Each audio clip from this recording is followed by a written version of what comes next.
The cost of tariffs are paid by American consumers. No ships carrying goods from China bound for the West Coast right now. We do expect a 10% baseline tariff to be in place for the foreseeable future.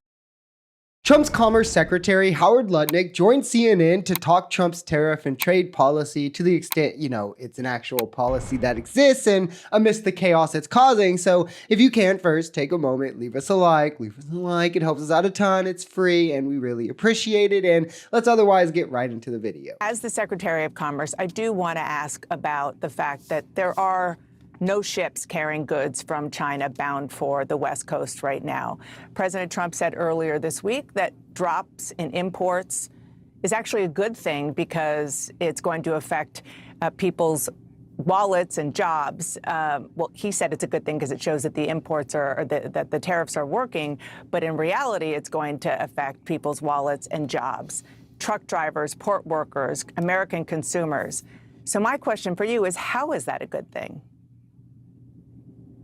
Well, I think the point that the president makes with his tariffs is that America has a $1.2 trillion trade deficit. That means other people are selling us goods that more than we are selling them. And that's just not balanced. It's not fair. And you know what's crazy is the fact we have a trade deficit that size literally matters none, like zero at all. But what does matter is the US having ships bringing us the goods we need, of which these people are awfully nonchalant about being a legitimate concern and issue right now. I mean, trade, the way you would think about it is it's about utility. You trade the things you don't need for the things you do need. It can also be a function, however, of whatever jobs or the kind of jobs your economy will create. You import goods from the sectors you deem unimportant to your workforce, whether it be from low wages or impracticality, right? Like bananas, I don't know. When you export the goods that the jobs in your economy produce, which ideally you want to be innovative and more costly for the consumer, like semiconductors, vehicles, etc. Could mean,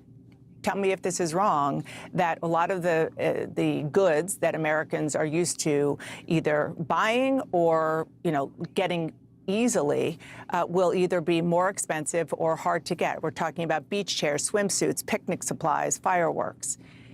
Is this something that Americans just need to understand is going to be harder to buy? Well, I think, look, the Chinese and our representatives are meeting now. So, let's just leave what's possible with China to what happens on Monday, Tuesday, and next week. But the rest of the world is open for business, right? Remember, we have a low tariff on the rest of the world while we negotiate. But our expectation is that these countries are going to open their markets, their tariffs are going to come down, the ability for us to export and grow our economy is going to be better than ever before. I love that to buy into this position, you have to hold this fantasy view of what tariffs do when historically you can see that companies bore the cost of tariffs onto consumers through price hikes or onto labor through hour cuts and layoffs. And it almost always hurts the industries in which the tariffs are applied in. These are just objective facts. The thought that, if we do it now, but a whole lot more with no strategy in a way that really hurts Americans, it'll actually work this time. That's peak ignorance, right? And I'm actually scared for the future, the economic future of this country. And it should not go forgotten if Trump does go through all of this, create this chaos, this panic, this decline in consumer spending in the markets, only to leave us in either a worse or even equal place than before he did any of it. It's just not fair trade. And President Trump is on trying to make it fair trade. You mentioned the UK agreement. You were the lead negotiator there, aside from the president, of course. And it does, you mentioned some of the aspects of it, but one other aspect is that it keeps in place a 10% across-the-board tariff on goods imported to the U.S. from the UK.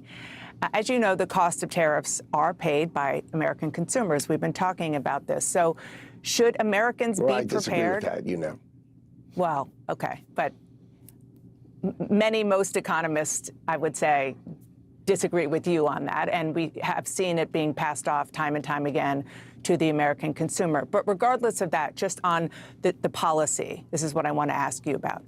Is the 10% tariff that we're seeing in the framework for the UK going to be in place for the foreseeable future?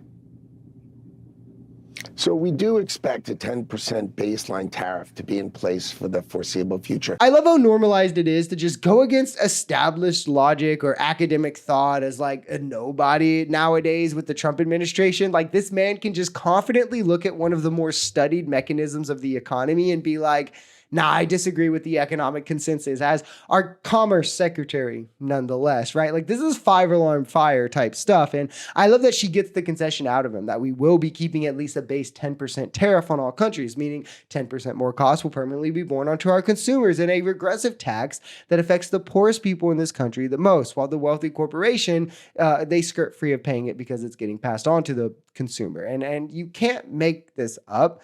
Trump can't cut taxes on Social Security, overtime, or tips, but he can raise prices for all of those people.